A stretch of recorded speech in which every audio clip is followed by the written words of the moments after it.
Well, for Welcome, those of you who are everyone. just tuning in, this is the Business Zone with, Christo and Gilbert. and we've been talking to you guys for about 6 minutes now. We thought we were live, but we were not live. So, Right, we were not live. So sorry. And I'm over here on my phone going, where are we live? Why are we not live? So, welcome, everyone, to the Business Zone. We have a fantastic show for you. And we're going to talk about cash flow, which is the lifeblood.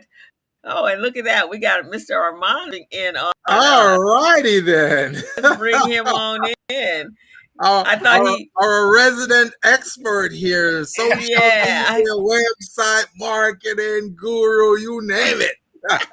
How are you guys today? Man, we're doing good. Welcome to the Business Zone. I've been meaning to call in, but I just haven't been able to get my schedule to match up. But now I'm here. Well, we're very happy to have you. When we have royalty in our company, we gotta make sure the public knows. Oh my God! And I was talking to Armand earlier, and this is a topic we're going to talk about. It's a topic we talk about a lot when we were doing the digital entrepreneurship, about keeping the cash and bringing in the cash. So Armand is all about the cash. Yeah, that's good. Yep. That's what we're talking about. Yeah, so I guess we're talking in cash flow today, right? Yes. Yeah, that's what we're going to talk about. We're finishing up some fun conversations on what went on this week. So I just told Gilbert what my week was about. This is the beginning of Biz Camp, and so Biz Camp is the summer program that we provide for youth between the ages of 13 and 18, and I'm really excited about getting started. So July 6th. Can you guys imagine it's already July 6th? Amazing. And 2 days from now will be our anniversary, right, Crystal? Right, 2 days. July 8th is our 5-year anniversary for being on the air of the Business Zone. Oh my gosh, you guys lasted longer than a lot of marriages. Oh yeah. I know, huh? 2 days from the day that Crystal came to me all nervous and said, "Oh, I got to do a radio show, but I'm scared." No, I just knew that I wanted to do it someone, wait so I had to Gilbert, I think you're projecting there. Yeah, he's projecting. Armand knows that Crystal don't get scared. I'm gonna have Armand share something with you, but before we do that, he and I did a Juneteenth event 2 weeks ago. Yes. And so I brought somebody over to the table, and Armand, his face just dropped when I remember that guy I was talking to. Armand said, "I've never seen that before." Remember the guy the one I brought up to the table and asked him, was he did he support Black businesses, and he kept like going like this and then not like this, and I just kept talking like, oh, that guy, yeah, that was great. I wasn't sure if he was mute or if he was confused or if he was like, maybe all of the above. Somebody had taken him for a walk, his caretaker had lost him. I'm not sure what but it was great. You actually saw the guy's faces going through different stages of recognition. Right. It was classic. You guys should have videotaped it, man. There's a lot of things we should have taped. I mean, there's the other guy who showed up at the booth that Chris knows who I'm talking about. I mean, okay, I should probably cut this here because it's going to devolve into a bunch of catty comments. But this guy had great hair. I mean, unusual. Yeah. I believe it was his intention to be noticed. And if that was his intention, he was succeeding in spades. Yeah. This guy was he had a beard. Yeah. He had a chin strap beard that extended to the top of his head. Wow. And so the rest of his head was shaved. Mm-hmm. So the beard itself was closely cropped into his chin strap beard, and it just kept going up his head. Wow. So if it was me, I mean, obviously my hair texture can't do that, but he shaved the front to make it even. Right. So imagine shaving your head to just match your sideburn, right, all the way up. It was beautiful. It was like so you see how we have our headphones on, Gilbert? Yeah. His head was like a headband. It was like a headphone, but it attached to his full-on beard. Oh, it was amazing. It was amazing. That is it. You guys should have videotaped it, man. That's the thing. I had a camera right there, but I was so awestruck by the majesty of the headbeard. And you know he spent a lot of time on grooming it and setting it up just right. You know? He had a comb stuck in it too, right? right on the side. It was perfect, Gilbert. It was a sight. Juneteenth in Leimert Park, and for those of you who are listening from Leimert Park, that we saw some sights on that day. We were just sitting there going, wow. Let me tell you, if you're the gentleman who wore that hairstyle that day, I want to talk to you. Yeah. If you're viewing right now, type in or a chat and say, "Hey, Armand, I'm the guy." Okay. Or if you know who that is, drop a line. I'd love to know. That's just amazing. I guess it was amazing. So we were there. It was a great event, Yeah, what was it like? It was a lot of people. It was a crowd, good crowd. You're right. That's good. Right. And so I'm wearing the T-shirt today. So this was the kickoff of the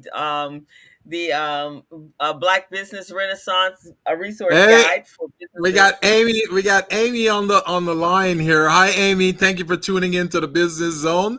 Amy is one of my clients that's been phenomenal. She's an attorney. She also has a marketing company, and she's just phenomenal. So welcome to the Business Zone, Amy. Hi, Amy. Welcome. Glad to have you. So we kicked off the joint project between the Los Angeles Urban League and the Recycling Black Dollars, our Black Resource Guide. And so Armand is our he's creating the app for us, or created the app for us. So we're really pleased with it. So since we're talking about it, I'm just going to share it as soon as I pull it up. But while I'm pulling it up, Gilbert, what was your week like, man? Oh, my week was something else. It was, I'm glad Armand is on here today because he is my saving grace. I had to go to court this week to go fight for my app because I had a developer who developed it, a so-called developer. He's trying to put his name all over my app and act like he owns it. And then he's lying to the court saying that he didn't do that. And the evidence is all there. He's got his company name all over it. So anyway, there was a settlement and the judge decided that he should hand it over and remove his name and all of that stuff from it. So that's where you come in, Armand. Now you're going to help me to rebuild my app because the judge says just go ahead and rebuild it. The good thing about it, Armand, was, those codes that they use when you create an app, you put those codes on Google Play and on Apple. They identify the app with a code. Okay. Well, fortunately, that code had nothing to do with my app. So he put some other code on it. So even if that code stays there, it won't affect my app. But he knew that all along, and he wouldn't tell me, because that was an easy solution. well, I mean, this is going to get a big technical, but we're going to have no problem on the. So if anybody out there is listening and they're looking about doing this process, you're going to have no problem on the Google side. It's easy to transfer apps from one developer to another. That's not a big deal. Right. Where you're going to have a little bit of an issue is on the Apple side. Yes. So. Okay, so for those of you guys out there who don't know, every app that's created is attached to a developer account. And in the days of developing, one developer could have hundreds of apps attached to them. Yes. Because that's how it used to be done. It used to be done where a developer would release onto the store for you. Yes. Okay, versus having you as the app's owner open your own account. Okay, which is complicated. It has to be maintained. Yeah. So a lot of app people who hire developers don't want to go through that process, so they just did it that way. Right. Now, the resulting problem, though, is that when people want to move on from their previous developers, the apps are still attached to them. Yes. And, in the earlier days of app development, that was normal. In fact, that was the way that everybody did it. Yeah. And it's only relatively recently that Apple itself is requiring every single app to have its own unique developer account. Yeah. And so now, so that's the issue we're gonna have to face. You're gonna have to create a developer account. The problem, though, is that in the past it has been difficult to transfer apps between developers. So we'll work on the details for that. There's ways around it. And see, Amy asked a very good question. See, Amy's attorney mind is going. She said, why wouldn't this be a work for hire situation? And that's exactly what it was, a work for hire. Yeah, I hired him to do some work for me. But Amy, in the past, the reason why it is a work for hire situation, but every app has to be attached to a developer. And most individuals who hire developers don't have the capacity to maintain their own developer accounts. I see. Okay? Because there is maintenance in the account. Apple has changes that you have to change in your developer account to keep up with their updates. And developers aren't going to, they're not going to do that work for you. Right. And if you want to hire them to see, the problem is that, it has to be done in every account. So like for me, I've been in it for a long time. I don't even know how many apps are connected to me.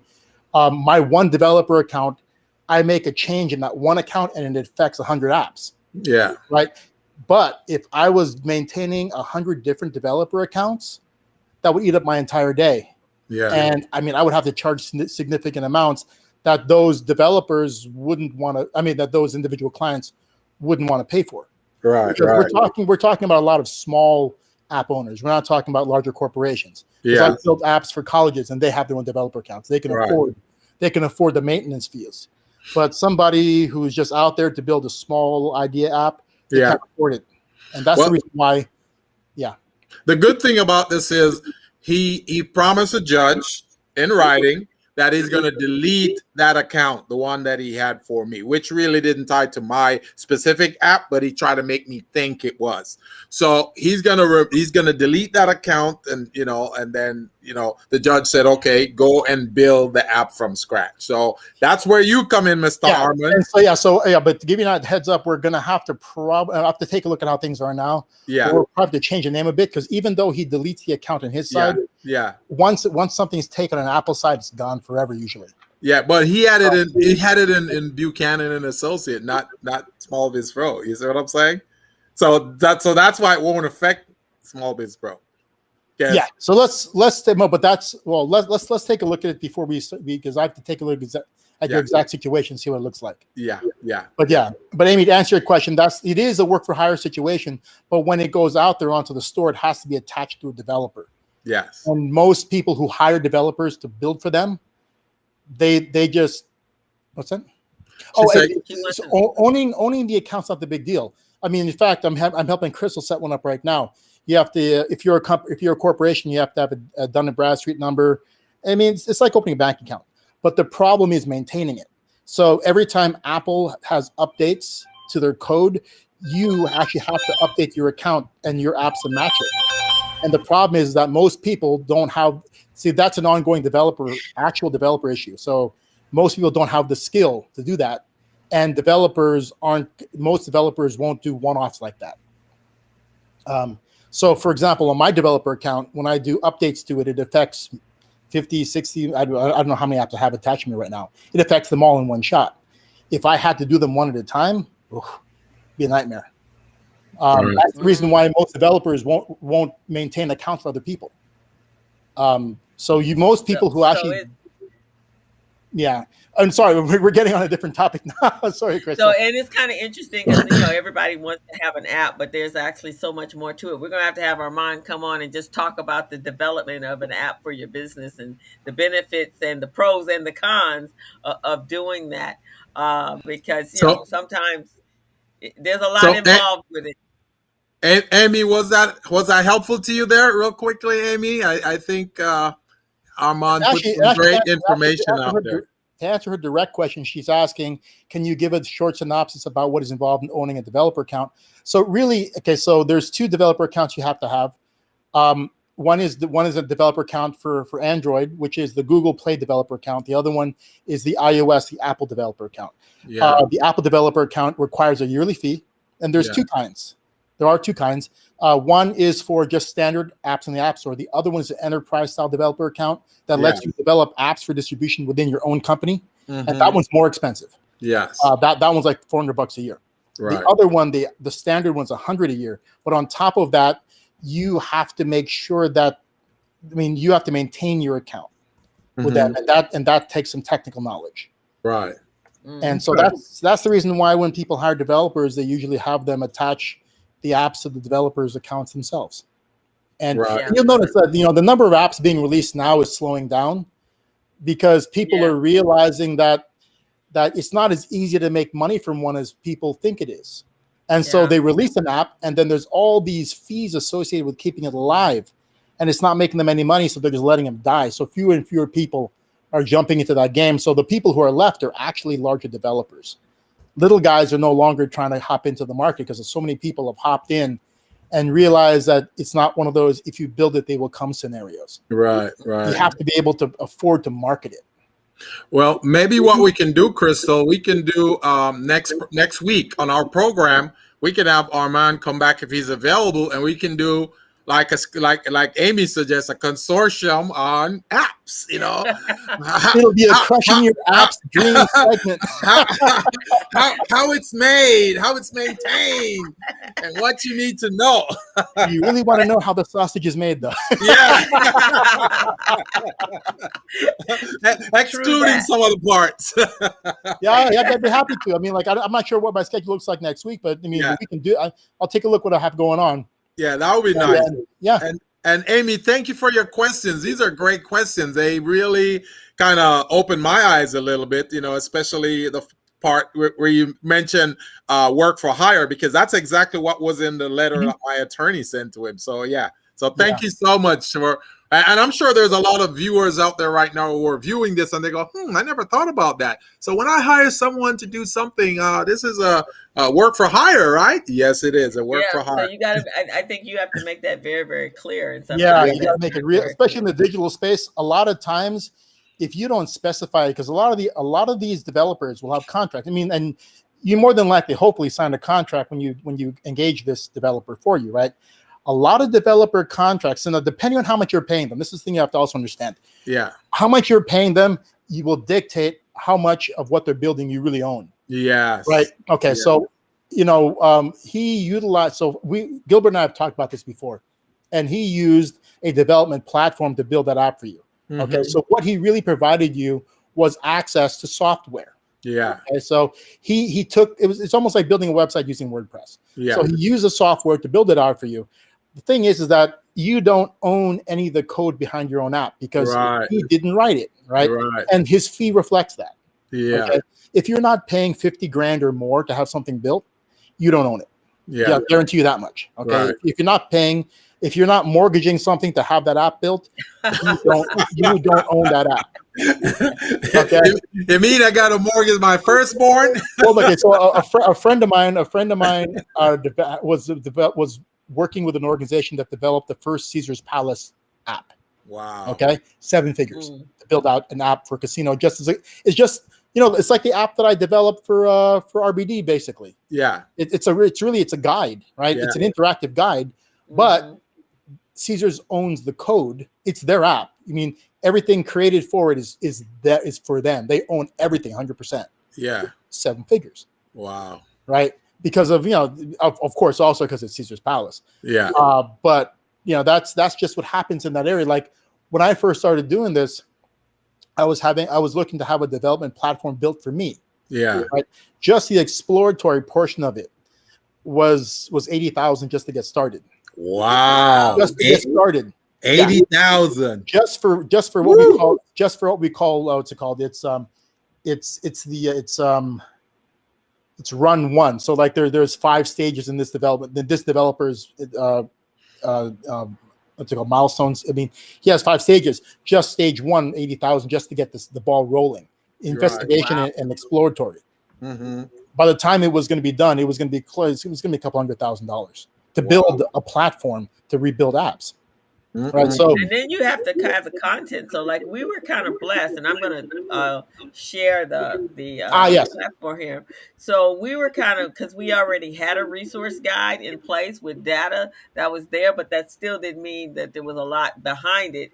And so Armand was able to take that information. I mean, this was his, we kind of talked about in vast detail on exactly what we wanted it to do, and it's both web based and by the way, sorry to cut you off. And what you're looking at actually is a website. This is so we've been talking about apps.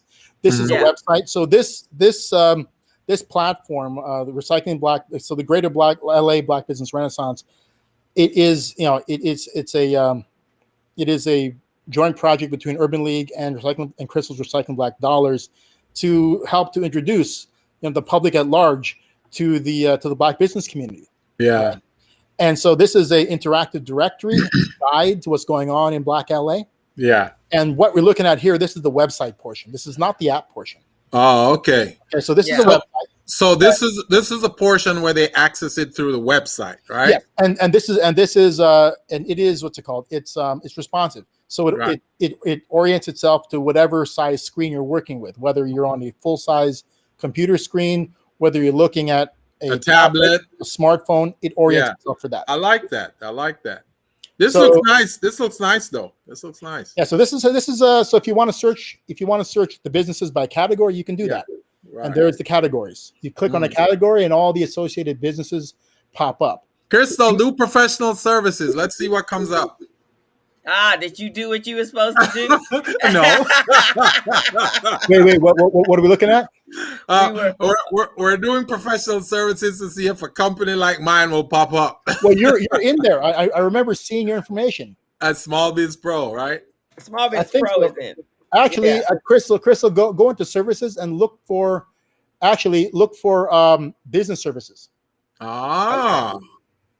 Business services. Yeah, so if you go to the category section, there's actually a business services category. Yeah. And so now there we go. So these are the subcategories. Business services, there's banking. Then there's banners and signs. Right. You see? There's my name. Amy, there's Crystal. Amy, we need to get you in here, Amy. Wait.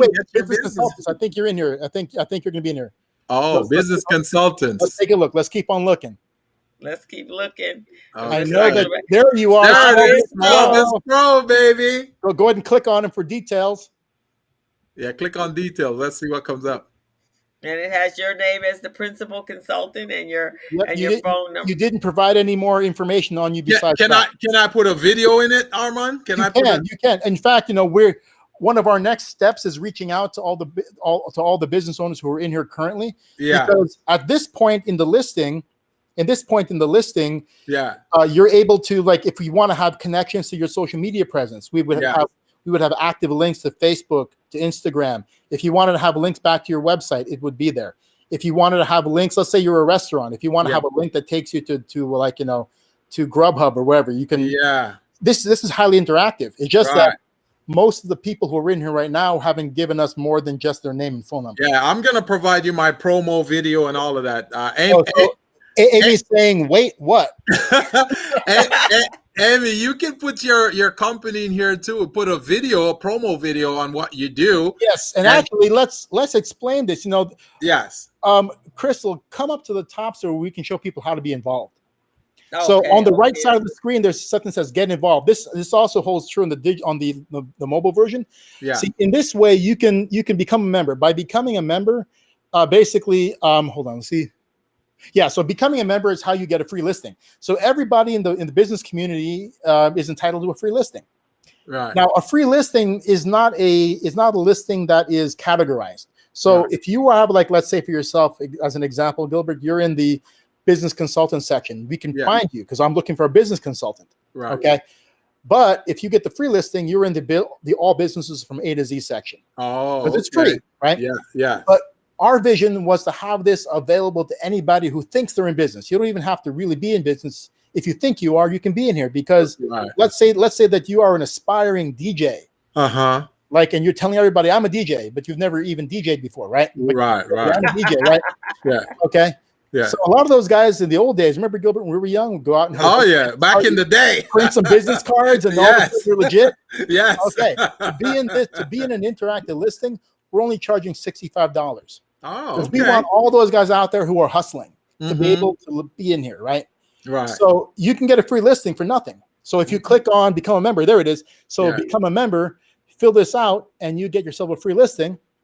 But you can always, at that point in time, reach out to us and upgrade yourself to a paid listing for $65, which is great. Oh, okay. We're also allowing people to become affiliates, to refer businesses to us. And if you refer a business to us that ends up getting a paid listing, you'll be entitled to a percentage of their listing fee. And we're still working that exact percentage out because we want to have specials that we work with chambers of commerce to be able to help them to enroll their businesses and maybe get some support out of it. Yeah. So we're still working on some of those aspects. That's great. And for those of you who are listening, if you're wondering $65, how much that will come out to, that's $5.42 a month. So you guys want to jump on this now. So for less than a cup of coffee, you can support. Yeah, exactly.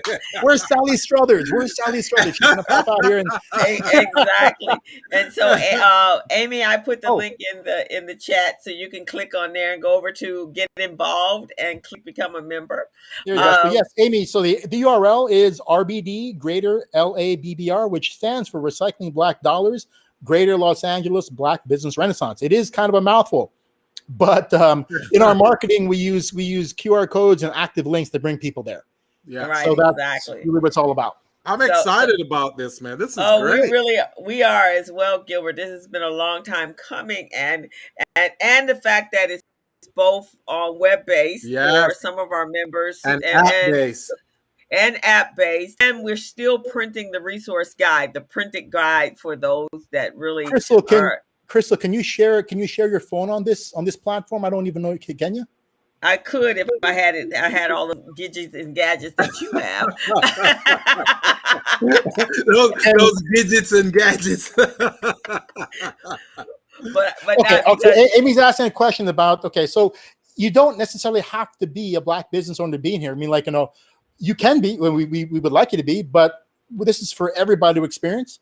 So part of our vision later on is to actually have identified, minority owned or Black owned, or let's say, or women owned, like how the county, how LA City kind of has those categories for business owners. Exactly. So it's a minority woman owned business we wanted to have those categories, but Amy, you qualify. Well, actually, Amy, you're an honorary Black business, Amy. Well, actually, you service the Black community. But she says her partner is African American, so she more than qualifies. Yeah, so definitely, and also. Sorry about that, Crystal. But also, Amy, what we're trying to do here, we're trying to recycle the Black dollars in the Black community. So it doesn't matter where it's coming from. We're recycling it so all of the Black businesses and Black affiliates like your business can benefit from that as well. Exactly. It's all about supporting and the dollars in our community. So if you're bringing in other dollars too. So bringing in other dollars as well. So the answer to all of that is yes, Amy. You definitely can have an ad in the resource guide. So go over there, go become a member, and then we got some other. Armand is going to come back, but we got some fantastic other. He and I have been sitting just working with what we want to go in it, and it's really exciting how it's going to all play out once it's all uploaded. My resources are your resources. Thank you, Amy. That's what I'm talking about, Amy. Amy has some amazing products and services. You guys, it's amazing. You wait until she registers and you see it. So I think we should get Amy on the show as well. Not in the chat, but actually in the show. So Gilbert's going to reach out and send you a link, Amy, so we can get. We're going to bring you on next week, Amy. Are you available next week? But yeah, so I'm excited. Armand did a fantastic job. Really, really pleased. And so excited. So it was dropped in the Google App Store a week ago or 2 weeks ago.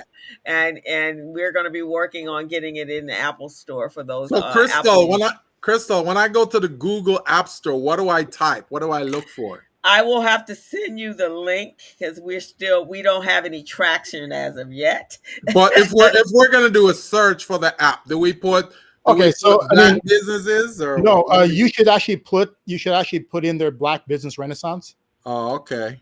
And you have to look for a while. I'll tell you that much, because we're not, we have, through the marketing efforts, we'll start to rank higher. But right now, because of the because Black business is a very popular trending thing right now. There's a whole ton of apps out there trying to focus on that term. Yeah. So you have to search for a while. But better yet, Crystal, do you have the? I sent you the link to it. Yeah, I'm getting ready. I'm sending it over to Gilbert now. Yeah. So we'll put the link up there. If you just click on that link, from your mobile device, you'll go straight to it. Let me see if I can type the link in here, though. I sent it to you, Gilbert, through your your phone, but I'll stick it in here. So yeah, we're excited, guys. So we want you to get excited. This will be a location, and we're gonna do some fun, exciting things as far as the marketing and giveaways and highlighting other businesses and all that kind of stuff. So it's going to be fantastic. And this was a commercial that I wasn't even planning on doing, but I know. And wow. See, that's why we're small businesses. We're flexible. We can pivot on the spot. On the spot. Okay, so Amy's on the website. Amy, go ahead and go to the far right where it says Get Involved. When you go to the Get Involved drop down, you're going to see a become a member, and that will allow you to put in your business details, so we can put you in the free section, and then we'll be reaching out to you to go over the benefits of being a paid member in case that's the route you want to go. Exactly. Oh, we got somebody new, Veronica. Oh, Veronica. Veronica said, "This is great, fantastic." She loves it.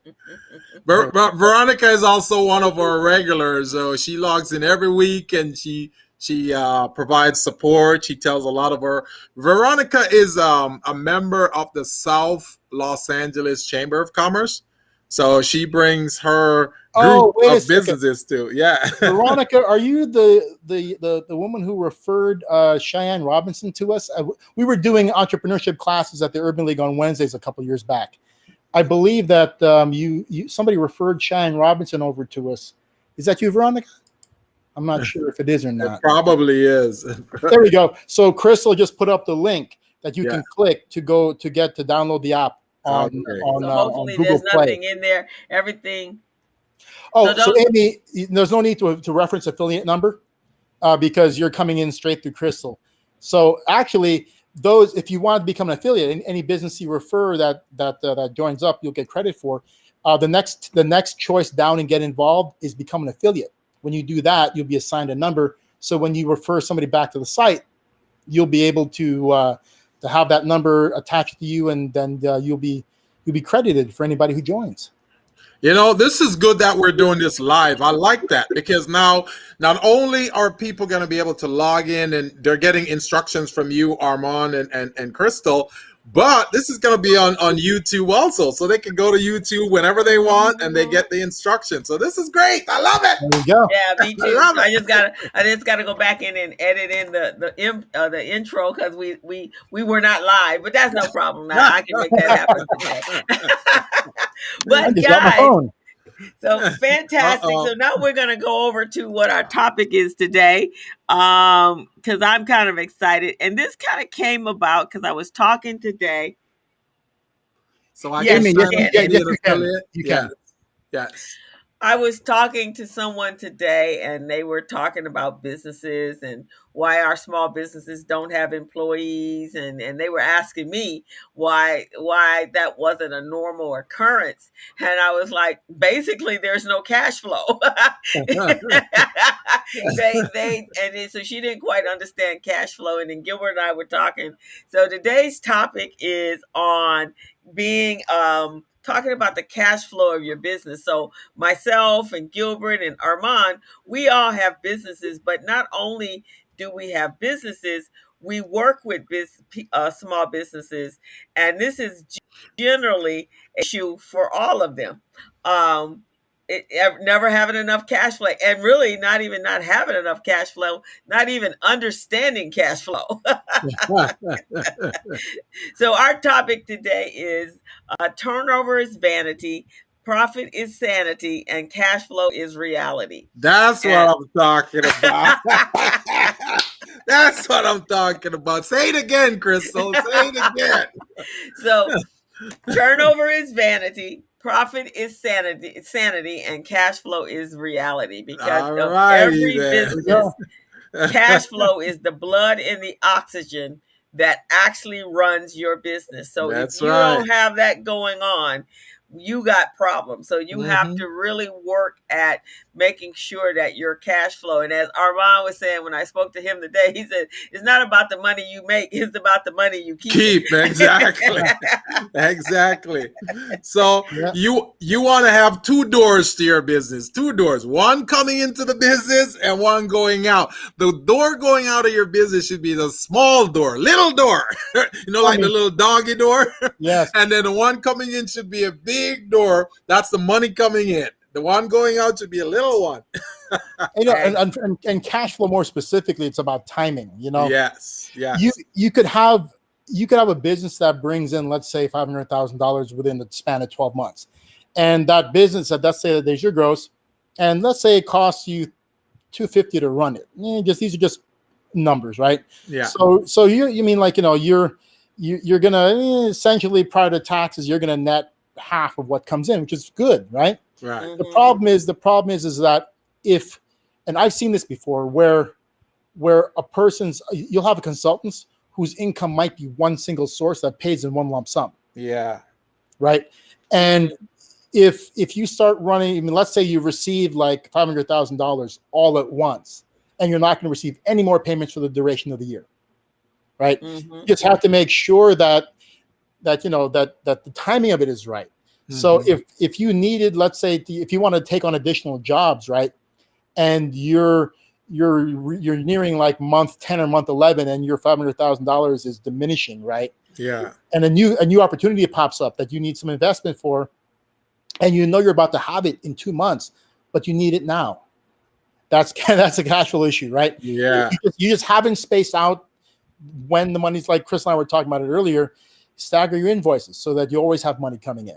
Yeah. Right. I mean, like, and that's one of the things I teach my clients is, like, don't have all your invoices coming in at the first of the month. Right. Plan them so you have some that go out and they're payable the first of the month, and then some are payable in the middle of the month, and then some are payable at the end of the month. Exactly. A constant flow of cash going out. Yeah. When I ran across this article that gave me the title for today's show is, so turnover basically, guys, is talking about your sales and your revenue and the income that is coming into your business, right? Because it's coming in, you turn it over, and it goes through and it pays for all your expenses. Yeah. But so basically the reference they use is that he calls it vanity because it refers to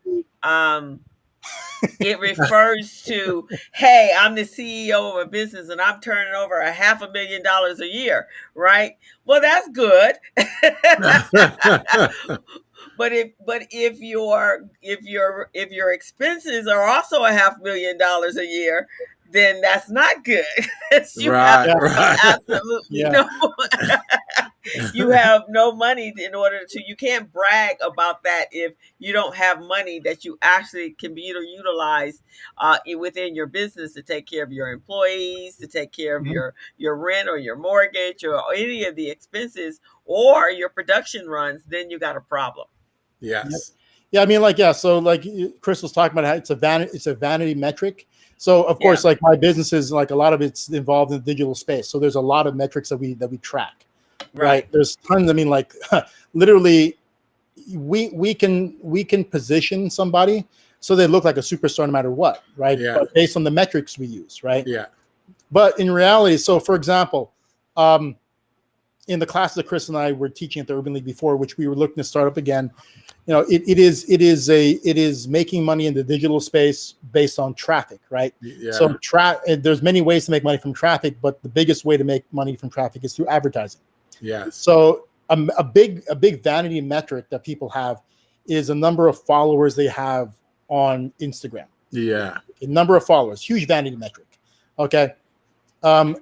When it comes to making money online, the biggest being ad revenue from a website, Instagram's function should be a funnel back to your site. It should take those people that you have attracted to Instagram and send them somewhere where you can make real money from them. Yeah. Right? So when people talk about their Instagram metrics, it's like, okay, I've got 1 million followers. Yeah. Okay. Which is great, but it doesn't mean you're making any money from them. Yeah. What you should be really tracking is how many people you're having click through to your site. How many people can I take from Instagram and bring? That's the metric that counts. Right. And so a lot of times what you do to amass followers is different than the strategies used to move them. So so vanity metrics is just they'll kill you. Yeah. You're right. And the same thing happens to people who are using I got all these, not just the followers, their email list. I got a huge email list, but if every time you send that email list, if you're not converting that email into a funnel and funnel it through to a conversion where they're actually supporting and taking and purchasing your product or your service, you just got a list. Yeah. It's called customer acquisition. If you can take the customers on that list and you convert them to a sale, that's an acquisition. You're acquiring those customers. Now they're paying you. That's what you're looking for. Yeah. So just you have to watch out for those vanity metrics that don't really mean anything. They just make you feel good. Yeah. Right. Exactly. And then from an accounting standpoint, when we look at profit, when I have a client that and we're running a profit and loss statement for them, so it's the profit, the gross profit comes in, they subtract their cost of goods or cost of services, and then they subtract their operating expenses. So now at the end of the day, it doesn't necessarily show the daily cash flow.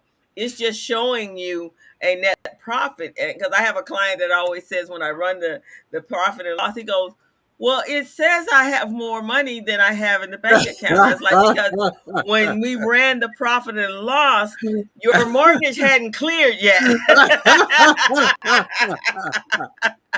I love it. Well, because he's very good at cash flow, right? Flowing. And so the bank account is reflecting, the profit and loss statement is reflecting all of the cash that's come in, all of the expenses, but not taking in account of when they were actually coming through the bank, when the transaction actually came through the bank. So at the end of the day, your bank account is going to be not reflective of your P&L, but your cash flow statement is going to be a reflection of actual reality of the cash moving through the business. And Crystal and Gilbert, another funny thing about cash flow, a lot of times, you wonder, like some business owners wonder why other people have cash flow issues, right? Yeah. Mm-hmm. And I wonder that a lot. Like, how can people have cash flow issues, right? And I work with people who have cash flow issues, right? But the reality is that, I look at my business. So my business and myself are they're tied together. Yeah. Right? Because unfortunately, at this point in time, the business that I run, it's directly tied to me, right? Mm-hmm. It is. I am what sells my business. Yes. Okay, which is good in some ways, bad in a lot, right? Yeah. I'd rather run a business that didn't require my personality to run it, right? Yeah. Because it's cookie cutter, it is copyable.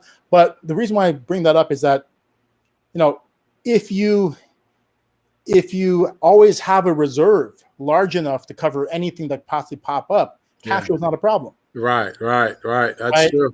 You can have a cash flow slip up. Mm-hmm. So if you have a significant reserve, that's where the lines of credit comes in. I keep telling my small businesses, you gotta have a line of credit. But at the same time, though, okay, so I would advise people to have it in all ways, right? So the problem with lines of credit is that some people become reliant. They don't build up their own reserves. Yeah, right? They need to understand it. Yeah. Yeah. See, the thing is, a line of credit can go away. I mean, like, circumstances can turn into a dime, and that line of credit, that like the $500,000 that you have available, might not be there. Yeah. Right. So I like to be conservative about a lot of things. Right. Have proper credit lines running that you can access anytime you need to expand. At the same time, have significant actual cash reserves. Exactly. Right. So just in case. Yes. Right. Yes. And just in case. And in the beginning of business, you get there by tightening down on all unnecessary expenses. Right. When you start up a business, yes, you treat that business like like it's not going to be profitable for X number of years, so that you don't. You curtail your personal spending. Yes. Right. So a lot of business owners run out there and they think like we were talking about earlier, like guys who are hustling, guys who young guys going out there and purchasing cards for businesses that don't exist yet. Yeah. Right? Exactly. Those same guys will start buying cards. It's that scenario of faking it till you make it. Right. Yeah. So they end up trying to present a certain outward appearance. Right. Yeah. Yeah. That's a mistake in a lot of businesses, because that ends up impacting your cash flow. Right.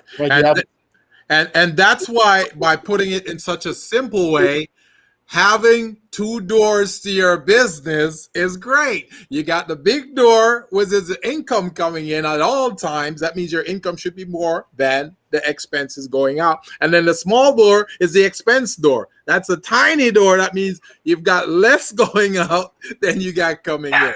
So if we look at it that way, that would be great. So Amy's got a question. The challenge for small businesses: owners that leverage their personal assets in order to infuse capital into the business. Thus, their credit rating is lowered and can't get traditional financing. Yeah.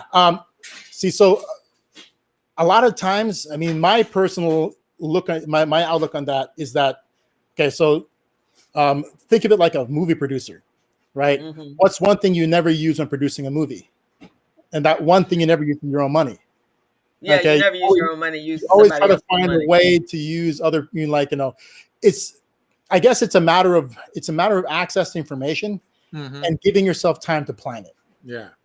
Right. Yeah. So if you have access to the proper information and you have time to plan it out, you can avoid having to leverage your personal assets. Well, I think what you said earlier, though, Armand, is very good, because with the business, you're going to have a line of credit as leverage. But at the same time, you also want to have a cash reserve within the business itself, so that if you need to access your cash reserve, you can do that. You don't need to, but you can if you want. And if you need additional cash, then that's when you do the line of credit. You access the line of credit. Yeah. So I like that. And I think that's a very strategic planning process, right? So I have several clients, and so once I taught one of my clients how to do her own books, she was able to see how her expenses were actually coming in. When I see it, it wasn't personal, right? So I couldn't go back and say, okay, maybe you need this or maybe you don't need this, because I'm not running your business. When she was doing her own book, she's like, I don't need this. So then she went and canceled that expense. So she kept doing that until now. All of that money that was going out, it's like Armand said, running that lean business, all of that money was going out for stuff she didn't use, or she had used it for clients in the past, and she no longer had that client, but she's still paying that monthly fee for it. She got rid of all that. She started to create her cash reserves. So she had a cash reserve over 6 months. Yeah. And then she's like, okay, I got the cash reserve. So now I'm going to eliminate all my debt. So she eliminated all of her debt, because she still had money left over because she had gotten rid of a lot of stuff, right? A lot of unnecessary expenses, operating expenses that really she didn't need. And now we got her debt down. We got her cash reserve. Now we're working on her retirement. So she took these chunks. It took a couple of years for this to take place, but she made some real big headways. And so I think the other point to this is, and this is the thing I talk to business owners about all the time, having an accounting system and having your accounts kept current, and preferably you learning how to do it first before you firm it out to someone else so that you completely understand how the money is flowing in and flowing out of your business, because you can see it when you're actually managing your accounting every month, your bookkeeping, right? You can see like, oh dang, I'm fighting to get money for payroll during the middle of the month. But if I then, well, maybe if I switch my, as Amy says, ABI, always be invoicing. Invoicing, right. It's about the invoicing. Then and this is exactly the same thing. So when we actually got to a place in her business where she wanted to hire employees, she now has 4 employees. So she's operating at her optimum, plus being able to produce more to bring in more revenue, because all of the parts and the pieces to the puzzle are in place. Yeah, and actually that's the thing, parts and pieces of the puzzle. I mean, like before a person should start in a business, they have to do, I mean, like, think about it this way. You want to go into business, right? You have an idea. You have a business idea, right? Okay. Now in your head, you're looking how to use your own money to fund it, right? You need to look at your own business as an investor would look at your business. Yeah. Right. An investor won't give you the money unless they can review a comprehensive business plan and marketing plan and look at it and determine if this is a real chance of making it, right? It has to be, you have to document this when asking for somebody else's money. You should be able to document it to yourself when asking for your own money from yourself, right? And that's the thing though. Some people want to just get out there and do it, which I can understand, right? But there's a risk. I mean, if we all throw that number around for decades, 95% of businesses will fail within the first 5 years. And I actually saw the numbers that comes from. Okay. And it's true. Okay. Knowing that you have a 5% success rate. Okay. If you're going to really invest your own money or your own assets into your business, you're going in knowing that the odds are stacked against you. And you have to really, really be confident in what you are doing. If what you are proposing to do can't pass an investor's scrutiny, it shouldn't pass yours. Yeah. Yeah, I like that. I'm gonna have to incorporate that. Amy said that it's been when she talked about the personal leveraging of your assets, issue she's raised with Washington D.C. with the state and federal representatives, and also she felt that lenders and the SBA should have an educational component before they hand out loans to business owners. And I totally agree. They definitely should. Now on Thursdays when I do the community briefing, Pacific Coast Regional Center, they do have a very extensive educational process, especially right now for the forgiveness of the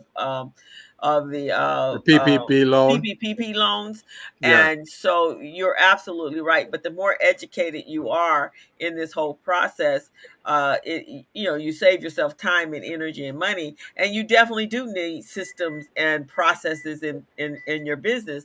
But as we all 3 of us being coaches and consultants for small business owners, we know that's the last thing they want to hear about is putting systems and processes in place. They just want to do business. They don't want to.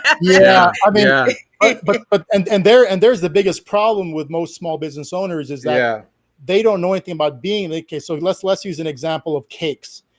Somebody could be an excellent baker and cake decorator. They can make the best cakes in the world. They're in the business of making cakes, not selling them. So that's the problem, is that they're highly skilled in what they do, but not in the business of what they do. Right. That's so true. And that brings up the problem. See, so most people going in for a small business loan, they feel, they're impatient to start. They feel, okay, I'm great at tailoring suits. I'm great at making whatever. They look at their products and their services, and to them, their products and services are like Tupperware. Right. One of those things where it sells itself, and the lender should see that. right? Yeah, that's how they feel. And the problem with most lenders, a lot of these loans are giving out are not based on the businesses that they're loaning to. They're based on the financials of the individuals. Right, and the risk factor is out there too. Yeah, so they're looking at okay, so this person that they're looking at the DTI. I mean, they're looking at these different ratios, and this person qualifies, right? Yeah, based on that, they're not. These loans aren't made based on how good the business itself is. It's right. the creditworthiness of the borrower. Right. And so, and a lot of people when they get loans, so let's say that they do go somewhere where the loan is based on the feasibility of the business, they get denied, right? Yeah. So now what they do, they go mortgage their home. Yeah. They have a home to mortgage. They go and they get a second mortgage because that's not based on the business. That's based on their own creditworthiness and the loan to value based on their property. Yeah. Yeah. Right. So okay, I got denied for business loan because my business, they don't think that I'm good enough to run a business, but I can just go ahead and get a second mortgage. And they do that. And actually they should have thought about that. Yeah. They didn't know anything about running a business. That's it. Right. Exactly. That's up to the flag, so the right? education. Yeah. So the there should be education. There should be education. Yes. Yeah. So and everyone. And the thing is, there is education. I mean, a lot of people like us do run seminars and workshops that could possibly be free. Yeah. But most business owners are too impatient to sit around because the stuff that we focus on is boring to them. Yeah. Okay, we're talking about cash flow today. Okay, today we're talking about cash flow. How many people are excited to jump into cash flow? Not many. And even us, when we talk about cash flow, we're making fun of those people who screwed up, right? I mean, cash flow is not exciting. Right. That's the problem. And same thing when I talk about accounting. Now, for me, and you're right, Amy, it's a vicious cycle. But for me, the cash, the management of my money is exciting because when I see my bank account growing and I see that I don't have to stress if I'm paying for all my expenses, that is exciting to me, right? So I find that super exciting watching the movement of my money. Right. So I've never quite. So I'll go to one of my clients says, how do you make bookkeeping fun? It is fun. It's your money. Well, he who knows how to count his own money gets to keep it. And you understand that. See, other people who don't understand that scenario, they're always going to lose money. And like Amy said, it's a vicious cycle. And yes, it is. Because you got to have that 360-degree approach to running the business, managing the business, generating the money, and keeping the money. Because if you can't keep that money, guess who is going to come take it from you? Yeah, it's going to be Uncle Sam. That vicious cycle, the vicious circle. I mean, it's a lot of the fault lies in many places, but one of the areas of fault is the attitude of the people trying to get. They're too impatient to start. Yeah. Right. Yeah. It's what's that other saying? What, measure twice, cut once? Yeah. Nobody's even measuring. They say a good contractor measures twice and cut once. I mean, most people, they're just saying people want these cakes, Yeah. I was training a client 2 weeks ago on Wave, the accounting app that I teach on. She was so excited that when I got to it, we had our first meeting, and she was like, "Oh, this is fun! Oh my God, this is so much fun! I can't wait to start invoicing." So I scheduled a follow up the next week and told her to put in whatever her bills, and because we were bringing it current from January to June, and so when she came on, she goes, "You will not believe this." I said, "What?" She goes, "I had so much fun doing that. I invoiced the client that I hadn't even done business with yet." I love it. There's some excitement. There's excitement. That's excitement. That means you did a good job, Crystal. You did a good job. So I wanted to put something out there for all of our audience listening out there and viewing us right now. I want to put something out there, right? You might be listening to us right now, and it sounds like we're coming from the standpoint of the owner, the business owner, or the borrower. And yes, we are coming from that standpoint because the lenders are the ones who they put up all these barriers. They make it difficult for us, for small businesses, to obtain the funds that we're seeking. there are certain measures that we need to reach in order to get to that. So therefore, we got to understand how the game is played so we can win the game. And that's why we're coming from this side to you, because we're trying to get you to learn how the game is played so you can win. That's really what this is. So please don't feel like we're beating you up, okay? We're not beating you up. We're just trying to prepare you to deal with the other side, which is the lenders. Yeah, and you have to understand why they're like that. I mean, like, let's talk about home mortgage. Like, the most common form of loan that people will understand that they run across it every day is either mortgages or vehicle loans. Yes. So, the banks are in the business. They're not in the business of owning properties or vehicles. They don't want to repo your car. Right. Okay. They don't want to repo your house. They want to give money to someone who will not default on their home payments. That's their goal. Right. Because they make money from either the collection of interest or by selling off your loan to somebody else. Yes. And reloaning the money out again. Yes. Right? That's the reason why there's all those hurdles in place. They're not hurdles. They're just their checks and balances to make sure that the loans that they're making are sellable. Right. Okay. That's why your credit has to be a certain level, because whoever's going to buy it needs to know this person can pay. Yeah. Right? So why can't I get a loan if my credit level is under a certain number, right? That's because they can't insure it. They can't sell it. Yeah. So those lenders who are lending out money to low credit borrowers, a lot of them can't sell those loans. They're stuck with them. Yeah. Okay. They can never sell them off. So the money they've loaned to you is stuck there with you, and they're just making money off interest. That's why their interest rates are higher, because they can't sell. Yeah. Right. Yeah. So that's why, that's why credit's important. Yeah. I want to borrow more than 80% of what my house is worth. That's risky, because if the house value drops or underwater, you can walk away. Yeah. See, they're in business too. So you're borrowing money for your business, but they're in the business of lending money. They got to make sure that you are a safe bet. Right. You got to understand that they're in business just like you. And that's why they're not holding you back. They just aren't going to bet on something that's iffy. And that's why, as business owners and borrowers, we need to portray that we do understand where they're coming from. You see what I mean? Well, understand where they're coming from and present them with something that they would like. Yes. Knowing what to show them. It's like, okay, like if you walk in, you're buying a house.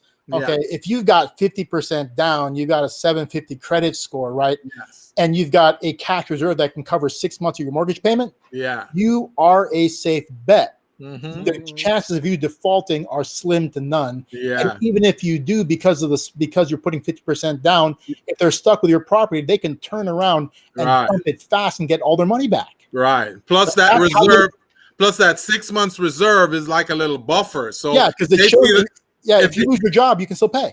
Exactly. Right? So I mean so that's their business. Okay. Yeah. So if you are in business, presenting your business to an investor or to somebody to loan you money, somehow you're getting somebody else's money for your business. Yeah. You got to know what they want to see to make it look safe. Right. Yeah. And it gives you a chance to look at your own business. Yeah. Is what I'm planning to do safe? Is it a good idea? I mean, like, you look at it and you say, okay, if my business defaulted tomorrow, it has zero value. There's no assets. Yeah. Right. So if it's a business based entirely on intellectual property, or based entirely off of a digital property, it has nothing physical involved, the bank gets nothing if you default on your loan. Exactly. That's unsafe, number one. So there's no collateral holding that loan down. Yeah. How does the cash flow itself look? Right. There are other times where, because of cash flow, I could default on loan payments. Yeah. Right. Even if you are highly profitable, if months go by where you can't make your loan payment, the bank's not going to give you money. Right. Even if you know you can catch up at the end of the year. They actually look at your projections and they see that. Yeah. And denied, right? And I can pay you every year. And now they have a thing where they go and check your credit report without you even giving them permission to do it.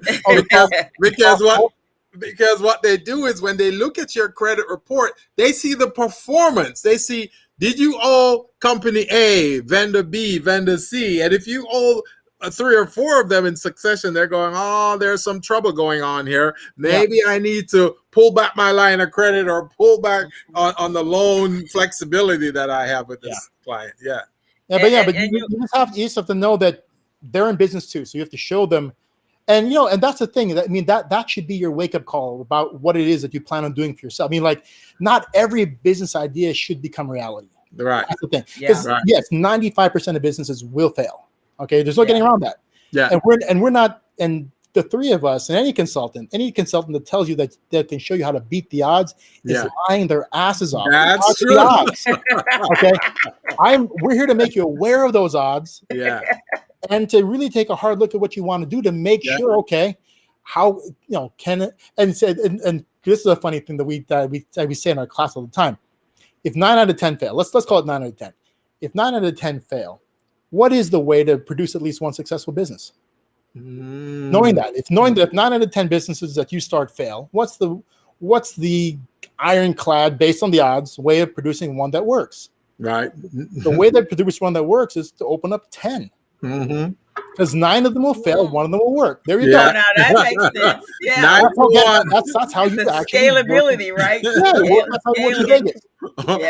Or you cannot do what the other 9 did to fail. No. That's the thing, Gilbert. That's a trap. No matter how good your idea is, you be like, that's telling them you can beat the odds. See, because anything can kill you, right? It could be economic circumstances. Right. People with great ideas, awesome financial backing, a perfect business, right? 2020 killed them. Yeah. Right? Yeah. That's true.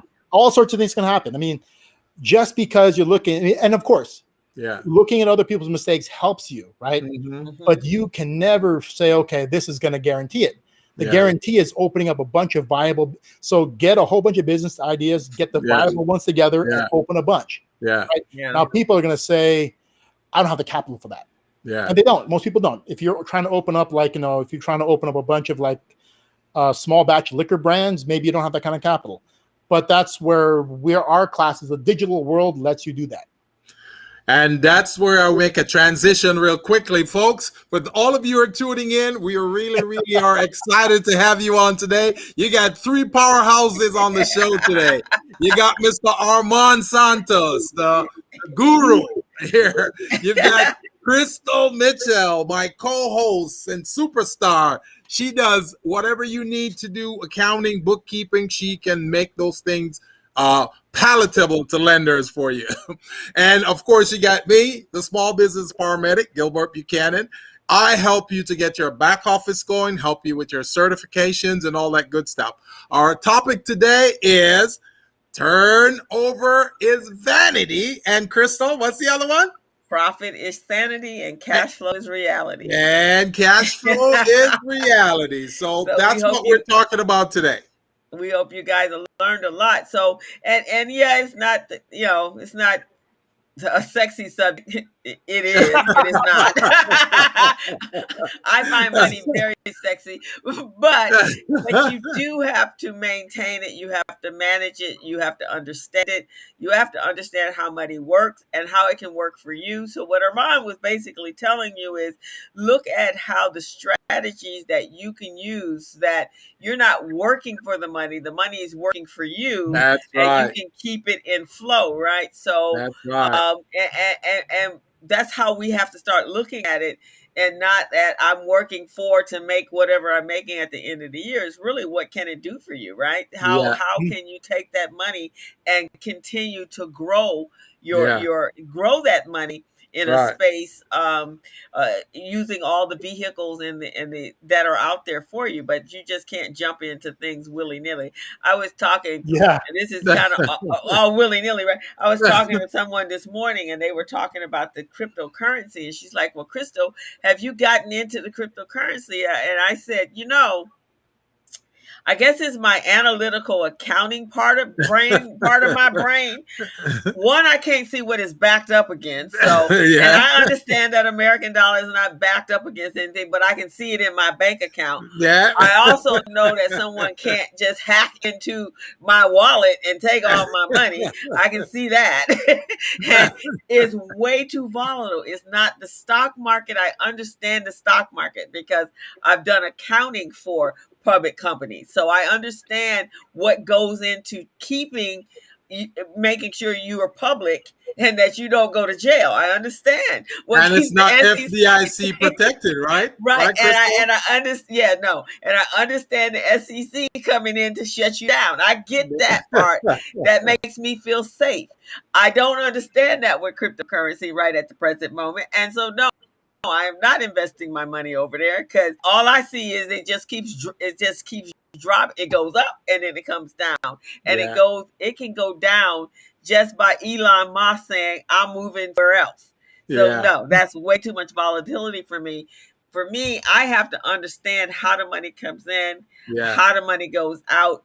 How do you manage that money, and how do you use that money? And what type of protections are in place? What type of what kind of protections are is in it place? FDIC protected or insured? Well, there's the thing about crypto, though. I mean, like, I'm not a fan of crypto.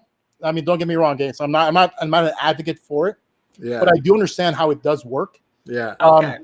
And the thing about cryptocurrency, it's not for everybody. Yeah. Okay? So cryptocurrency for aggressive investors who are looking for short-term gains. Yeah. Okay. Yeah. You have to understand how crypto works if you want to invest in it. Okay. Cryptocurrency, it's one of those things where it's an actively traded commodity. Mm-hmm. So to me, see, now here's the problem with cryptocurrency. A lot of people going into it don't understand getting out of it. Yeah. Okay. And you should get, I mean, like, if you are in it for to me, cryptocurrency is a short-term get in, get out constantly type of market. Okay. It's like penny stocks, right? You're looking like Crystal says, it could have a precipitous drop and then a crazy rise, right? Mm-hmm. Yeah. In a precipitous drop, buy. I mean, like, if you know the history behind the coin, right? And there's multiple types of that. Yeah. Right. And this is getting off to the whole cash flow thing. But if you understand the history of the coin that you're trading, you see a precipitous drop. You mean, and the other thing about cryptocurrency, just like most day trading type product, I really and of course this is not my business, and what I'm saying, in my own opinion, it's not advice to you guys as an investor, but it's something that I would do with fun money. Everything I put into it, I'm willing to lose. Yeah, like gambling, like going to Vegas. It is gambling. When I invest in it, I consider it gone. Like, so if I see a 50% drop in, let's say, Bitcoin right now, or let's use the other one, Dogecoin. So if I see the precipitous drop in it, okay, let's buy some, right? And once I bought it, I consider it lost. Mm-hmm. Okay? Yeah. And when you're playing with money like that you don't need, you can afford to wait until it rebounds. Yeah. Yeah. Okay? So let's say you put in $10,000 when it has a huge drop, and then you wait for a rebound. But also at the same time, don't be greedy about it, right? Yeah. Let's say it rebounds. Let's say you can get 25% back on your money. Sell it. Yeah, you got it back. Exactly. Okay. And the wave next drop. That, to me, that's what crypto is. That's what it's for. Some people who are in it for the technology of it. They feel that it's something revolutionary. Yeah. Mm-hmm. They feel and they're investing money because it's disruptive. Mm-hmm. That's the reason why they're doing it. Not for necessarily the profit. Yeah. They're going to lose because they've invested money in it X number of years ago, and they're riding the ups and downs. And if it's money they can lose, they're going to be okay. Yeah. The problem with something like that, any investment, you put money into it. If you need that money, so let's say you have an absolute need for it, you can't touch it, and it's down, and you have to touch it. Can't touch it. You're going to lose it.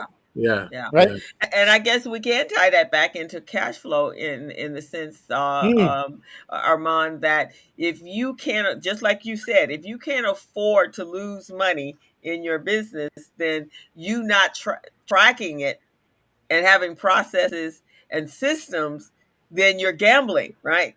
Yeah. If you're just in there because of your desire to make cakes and bake cakes, right? Calling yourself a business and all of the trappings that go along with business, taxes and tax liabilities and payroll and all that sort of stuff. Now you're just working willy-nilly without you have no net, right? Yeah. So it's the same concept, right? And cash flow comes into play in this way, right? Let's say you've invested $10,000 into Bitcoin, right? You've bought $10,000 into Bitcoin. You are having a cash flow problem. Okay, and so cash flow impacts that is if all of a sudden you need that 10,000 and you can't get to that 10,000. And you absolutely need that 10,000. Yeah. So I'm not saying you need 10,000, you need that 10,000, right? Yeah. You got no other money. Okay. Yeah. Mm-hmm. And you need to liquidate at a time when value is still down. Mm-hmm. Okay. That's a cash flow problem. Yeah. If you could afford to leave it there, you could wait until it grows up, and you would, because in anything where you're buying shares or you're buying Bitcoin, you're buying shares, you haven't lost anything until you've sold. Yeah. Right. It's down $20,000, but you still own the same amount of coin or the same amount of shares. Right. You haven't lost anything until you sold it. Now you've lost if you sold it. Right. If you're willing to wait long enough for it to rebound, you can sell at that point. And that's a good point. Yeah, it's all about not needing it. So that's cash flow. I mean, if you're forced to liquidate today, you have a cash flow problem. Now, Crystal, I know we're probably running short on time, but this is so interesting. I'm loving this. I'm sure our listeners and viewers are loving it too. But Crystal, you and I talked a little bit earlier about having a certain number of employees and knowing how much money you need in your cash flow budget to sustain those employees and how much you need to generate from sales to sustain those employees and also increase your profit margin. So you want to speak to that a little bit? And I think in all aspects, it always comes back to having some projections and forecasts on what you want to make for that year so that it can make sure it's there to take care of all of your expenses. So that would be your employees, all of your operating expenses, which is included in that. So again, this is some willy-nilly projectioning. Folks don't do that either, man. They don't go, okay, it's January. So let me December, let me think what I want to do in the next year. And let me say, okay, I'm going to put out my magical number, but how do I get to that magical number? And making sure you can go back through. And some people think, well, if I run out of money, I'll go get a loan. Well, it's not that simple. That's what Amy was saying. And that shouldn't be why you go for a loan anyway. A loan is not to shore up the dam. A loan is to help you grow, to increase revenue, right? Or to be able to grow the business. And that's why the line, go ahead, Crystal. Yeah, that's why the line of credit. Now that could be there to bridge the gap for the working capital. Because once you get a loan, the loan is going to take out so much of your capital, your existing capital, because you got to make that payment every month. But if you have a line of credit, you only pay back on what you use. You get a line of credit for $150, you only use $10,000 of that. You're only paying on $10,000. You don't have to pay on the whole $150. While a loan, you have to pay on the whole $150, and that's money going out, is just being sucked out of your business every month. But banks don't just throw out lines of credit. They want you to get the loan because that's how they make their money, right? And that's why we want these small businesses to understand their back office, their infrastructure, understand how money comes into the business and how it goes out and how it gets sustained in the business to grow the business. You were talking earlier about projections. A lot of people make projections and think that they will come true because they make the projections. Doesn't work that way. When you're making projections, you got to put systems in place that's realistic and can generate those revenues to support those projections. You see what I mean? So those are things that we need to talk with the small businesses and get them to understand as well. Yeah. And there's one thing that, when somebody makes most people's projections, see, a lot of there's many reasons businesses fail. I've seen a ton of businesses. Oh yeah. I mean, tons of different reasons. But one of the most common ones, besides lack of capital, and lack of capital is a big one. They underestimate how much they're going to need to keep going, right? Yeah. But the biggest thing is that they don't ever budget for proper marketing. Mm-hmm. Oh, everybody believes that what's the proper? I don't know what the proper phrase is, but no, they have a overabundance of belief in what they're doing. Yeah, it's like, okay, you make it and they will come. Just because through osmosis, they know you in business. Yeah. So we have a message coming in from Amy now. A lot of banks this is actually true. Loans. Yeah, in fact, that we've had a number of bankers on the community briefing, and a lot of banks and credit unions have suspended their line of credits and business loan products, in addition to home loans during this pandemic. So Chase is one of them. Many of them are. And in my previous career, when I was younger, I worked as a VP of a wholesale bank.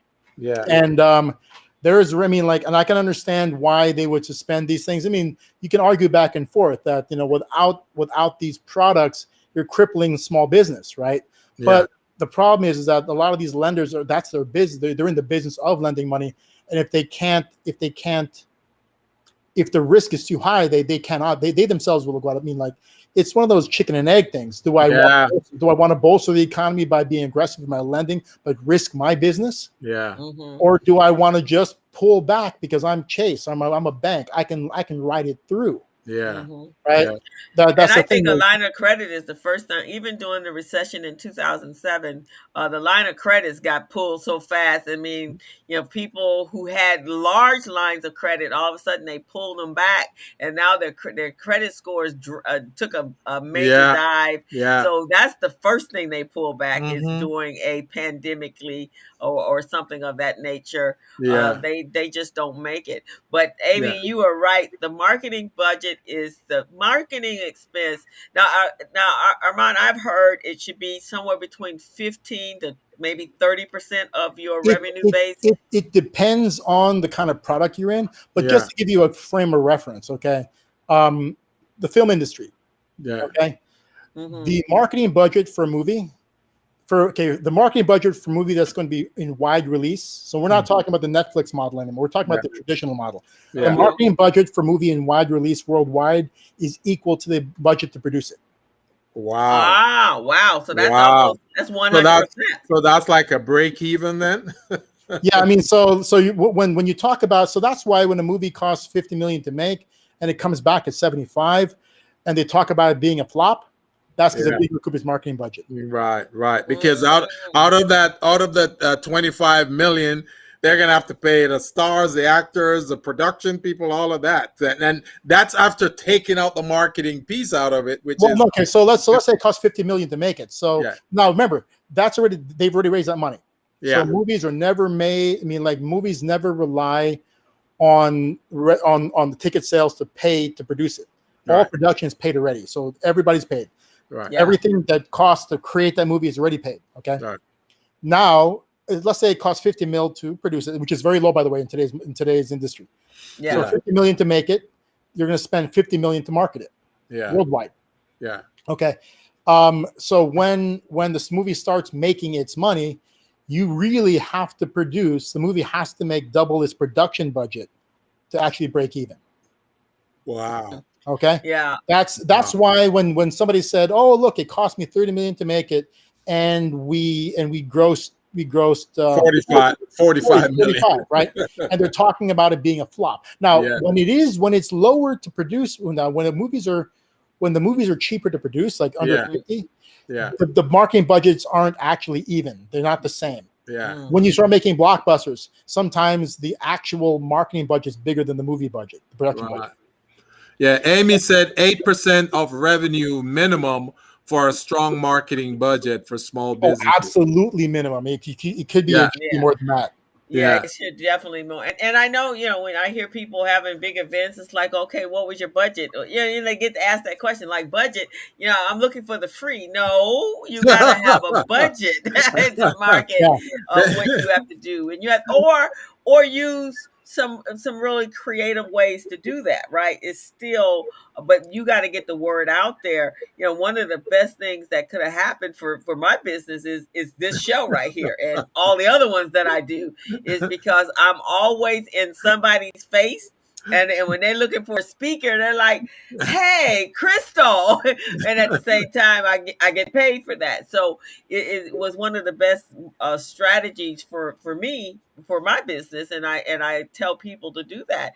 Find some sort of platform where you're always talking about your business and showing your expertise. And that's what Armand and I had talked about with the digital entrepreneurship, because now you're out there, you're writing your blog, people are hearing from you. And the funny thing is that in certain business, and that's why you have to understand all sorts of businesses before you go into the one you want to go into, because you have to food trucks are a big thing right now. They were a big thing and they continue to be a big thing.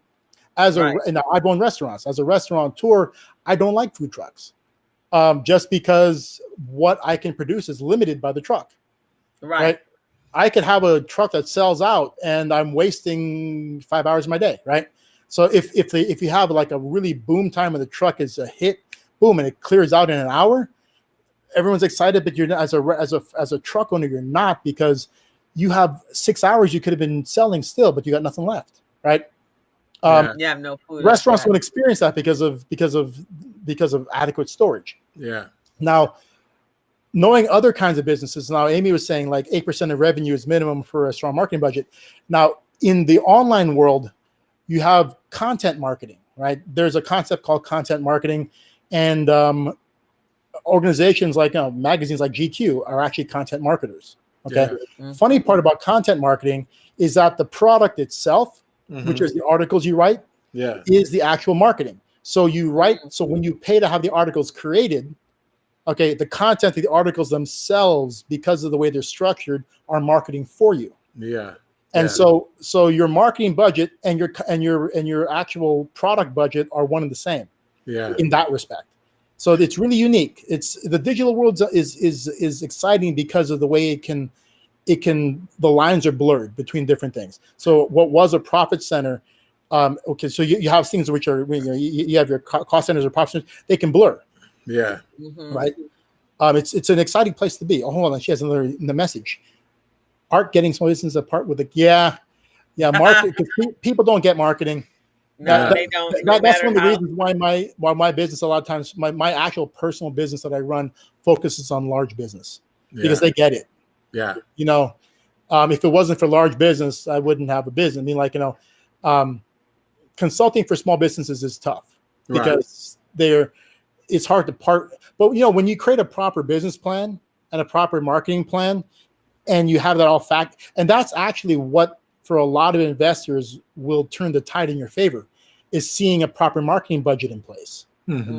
Right. So if you have, and that's why I always say, the measure twice, cut once. If you've planned everything out in great detail, and you can, and it's all part of that plan. Imagine if you get all the funding you needed and you've budgeted in advance for all the marketing that you need to work. Education. That's brilliant. Yeah. And I'm going to tell you. And Crystal, I think you and I need to establish a swear jar for some of our clients when they approach us with that free word. We should use free. We should use free as a swear word. Okay. Whenever they approach us about free this or free that, they have to pay. They have to pay for that for that swear word. Okay. True that. But I want to say, and we're probably going to wrap up soon, but I want to say this, that when I worked in when the .com industry first, or first hit the business world, and when these developers and founders could go out and just bring in millions and millions and millions of dollars with no experience whatsoever. They just had a great disruptive business idea. Right. And I worked in the accounting department for one of these companies. They had, in fact, I came in a month after they secured $12 million capital. Yeah. They, out of that $12 million, they produced a profit, which is really not a profit, but a profit of $359,000. Yeah. And in 10 months, they were shut down. They blew it. I have never, and now I'm the one that's processing all of the money in, the money out, right? Yeah. Every 10 days for payroll was every other week.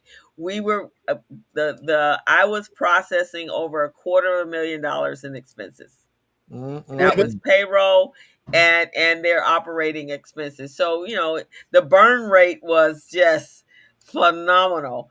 And so when people say I can't run my business without money, yeah, you can. Yeah, you can. It comes down to employees. Remember, Gilbert, you were talking about the question of cash flow and how can I, add X number of employees.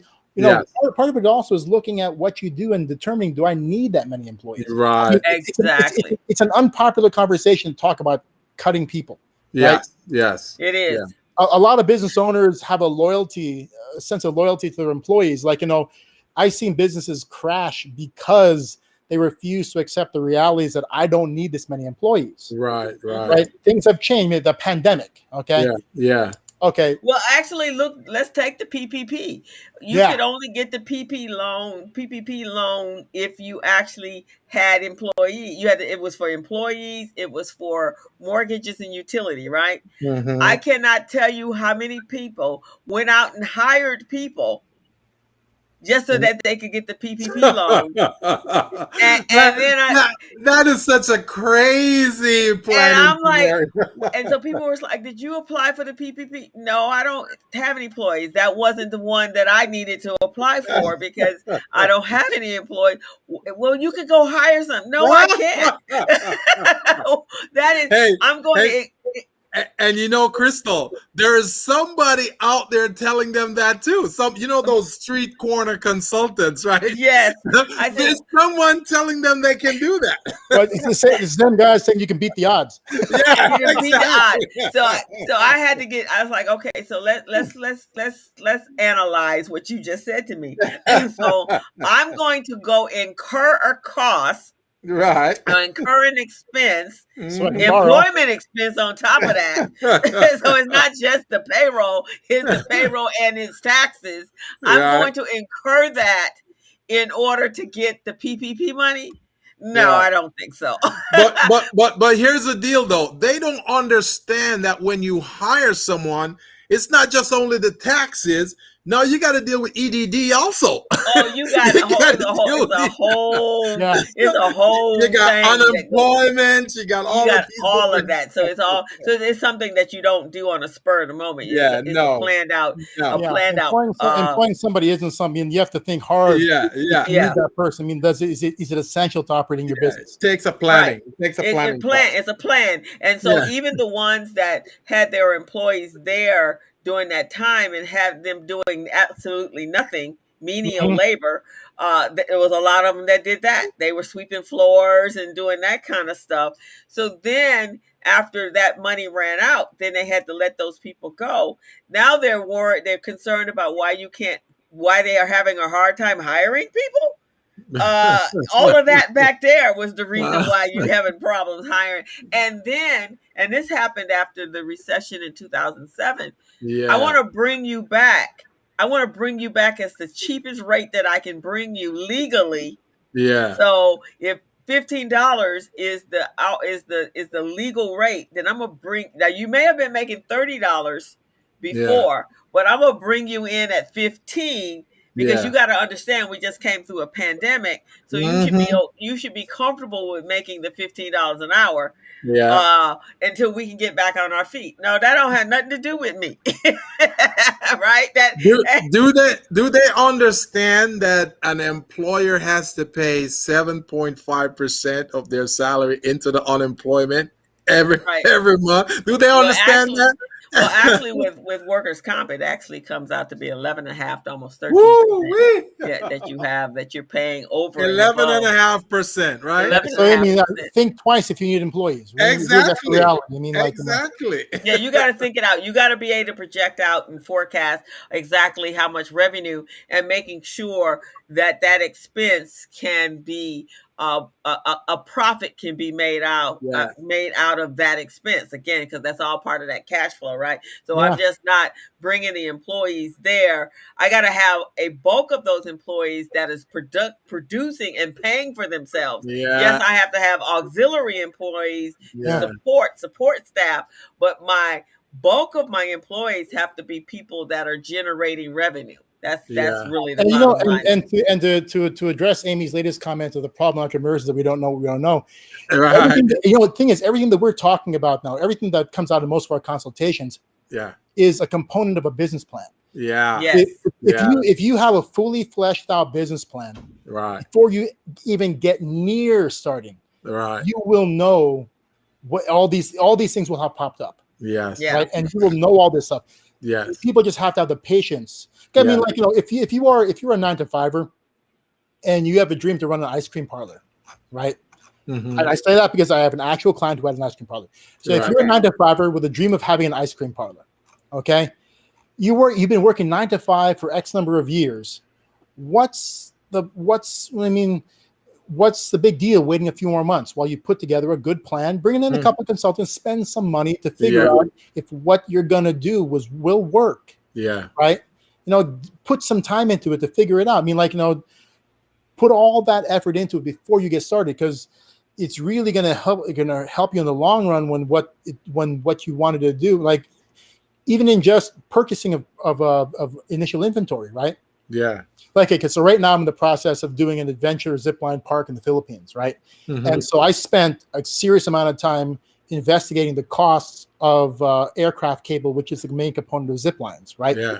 Yeah. So there's a lot of websites out there, a lot of companies that sell aircraft cable for zip lines. So they're zip line companies. Mm-hmm. And you discover that those cables they sell for that are the same cables that they use in rigging for movie companies and for actual other forms of construction. Same thing, right? If you buy the same cable for the purpose of construction versus the purpose of zip line, you save 30%. Yes. Yes. Okay. And then you find out that all those manufacturers are buying that cable either from Korea or China, and the companies that sell them will sell at a minimum of 1 ton each shipment, right? Wow. And it turns out that so I ended up purchasing 2 tons of cable. And the savings was more than 75% over what I originally was going to pay. Mm-hmm. All of that took me 3 weeks to find out, with intense searching online and a lot of phone calls. Yeah. But what did it save me? Right, it saved me close to, let's say, $10,000 plus. Yeah, the process. Yeah, that's part of what Amy is saying about, we don't know what we don't know as entrepreneurs. Yeah. But just take the time to find out and fill it out, and bring in consultants if you need to use them. Yeah, because for you to do that, I'm sure you've done a lot of research in that area. You've talked to a few people. People give you ideas. You test it to see, And I actually talked to a few adventure park consultants. And the funny part is that in my interviews with them, I quickly determined that a lot of these guys had no idea what they were doing. Exactly. Yeah. And I identified the 1 or 2 that did. Finally. And that's where the safety issues sometimes come into play, because they don't know what they're doing. They're not sure what they're buying. What they buy may not be within compliance of OSHA and state regulations, and it's amazing. I mean, and I think what Armand is saying about completing your business plan, because at least you know what to ask, right? Because you've done the research yourself. So you're going to be, does this mean 3 will review my business plan? Yes, Amy, we'll review it and give you feedback from different angles. Oh my gosh. That should be an on-air recurring thing where you submit a business plan. Yes. And we roast it. It's like the Gong Show, right? You're getting 3 superstars here, Amy, to review your business plan. But that's why that's why I teach the kids, because the kids are learning some stuff, something about their businesses. I had a little girl now the other day, 10 days ago, when I did the course with the startup kids. We utilized the lean startup method with Eric Rines, and how he takes the assumptions that you're making, and you research it, you do your surveys, you do everything, and then you come back and you keep adding on more assumptions, and you might have to determine whether you're going to pivot or persevere. But by the time you then narrowed it down to the last little change, you're ready to do business, right? You understand exactly how your money's coming in. Now I'm teaching 13-year-olds that. Now my grown adults. It's hard to teach grown adults because they're convinced that what they want to do is going to work. Right. I mean, that's a red flag. Yeah. I mean, like, if you have not questioned the validity of your business, that's a red flag. I mean, like, you're just too passionate. And I get dragged for this all the time because I'm a anti-passion guy. Yeah.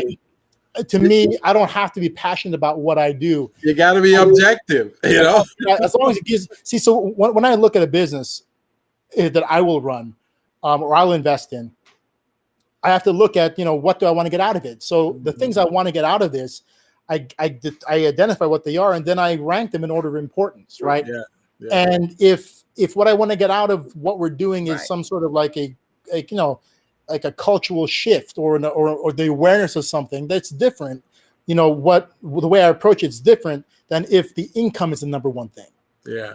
Right. So if the income's the number one thing and what we're proposing is just incredibly lucrative, but I'm not really that into it, I can still do it because the in order of importance, income was number one in this venture. Yeah. And so it is exciting to me because, okay, if that's the goal and it is really good at that, I'm excited.